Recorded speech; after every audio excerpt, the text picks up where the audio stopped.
I'm on a journey to eat more at home, and I'm proud to say that out of a 2 week period, because we get paid every 2 weeks, most of our meals are done at home from scratch. About 95% is at home. I still do have freezer stuff. I will probably always have freezer meals, but as of right now, it has been a big change. So today we're making some popovers. They're the American version of a British Yorkshire pudding, and they're so easy to make.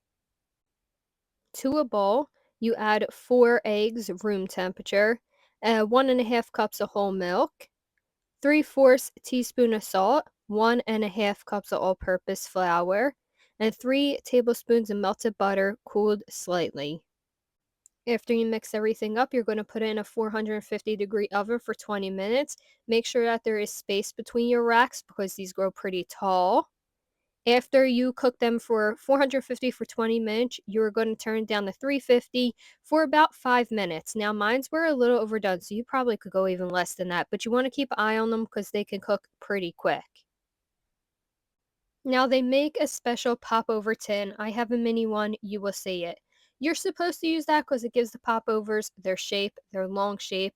But if you have a muffin tin, it works just as well. They just won't be so tall, they'll be more wide and flat. So rather you use a popover tin pan like I did, or you use a muffin pan, they both work the same. But one thing you gotta remember, and I was told this over and over again, so I'm telling you over and over again, do not open the door while they are baking. Turn on the light to check them, but do not open the door until they're done. And so when mines were done, you're gonna see in the video. I'm sorry, I'm going way quicker than the video. I'm used to talking that quick now. You are going to pierce the top so that they do not become soggy. The steam inside, because they are light and flaky on the inside, the steam will make them soggy. So I just used a chopstick and I pierced each one so that you let the steam out so they do not become soggy. One thing I will say, in my opinion, is that this is a very eggy batter. So when it comes out, it does have like an eggy taste to it.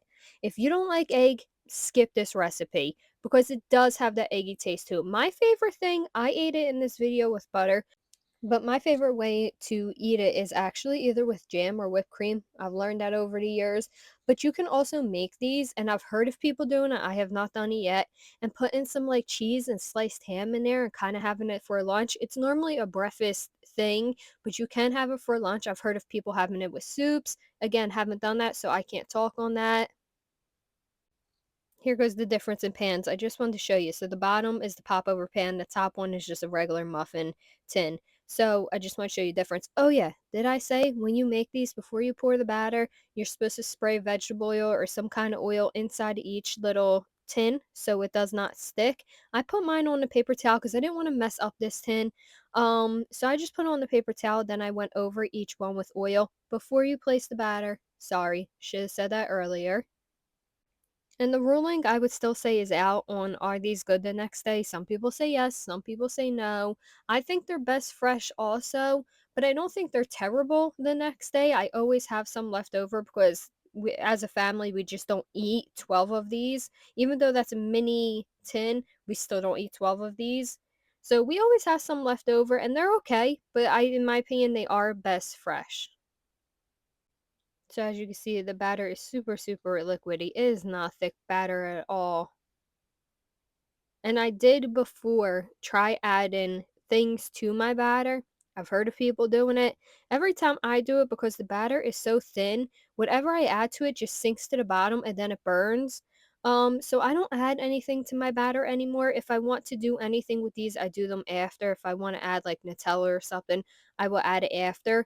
But I don't add anything to my batter anymore. I've tried it. It doesn't work for me. Maybe it works for other people. But every time I do it, it just sinks to the bottom and it burns. But there they go, all ready to go in the oven.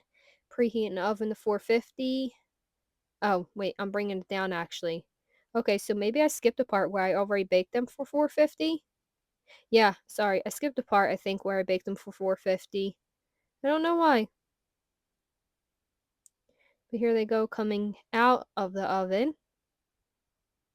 And you will see mine's, in my opinion, a little overcooked. Probably could have came out 2 minutes before this.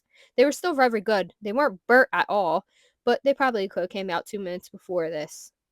Every oven's different. I feel like my oven, pending what I cook in there, is so different. 350 for 10 minutes might be 400 for 5 minutes, something else. You know what I mean?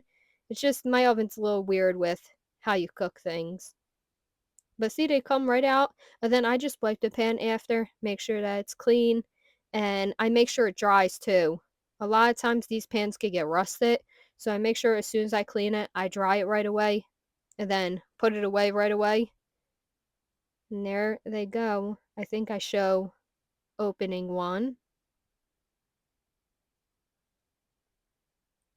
That cat plate reminds me of like a cat food dish. It's not, but it reminds me of a cat food dish every time I see it. So see, they're kind of like light and airy and flaky on the inside. They have like a crunch on the outside, but they're like light and airy on the inside. Overall, pretty good and really easy to make. I love the one bowl wonders where you only have to mess up one bowl to make something. I enjoy those. So there you go, popovers. Now you know how to make them. They're simple, they're easy, and they're very versatile for what you can fill them with when they are said and done. All right, I hope you enjoy. Have a good morning, afternoon, or evening. Bye, guys.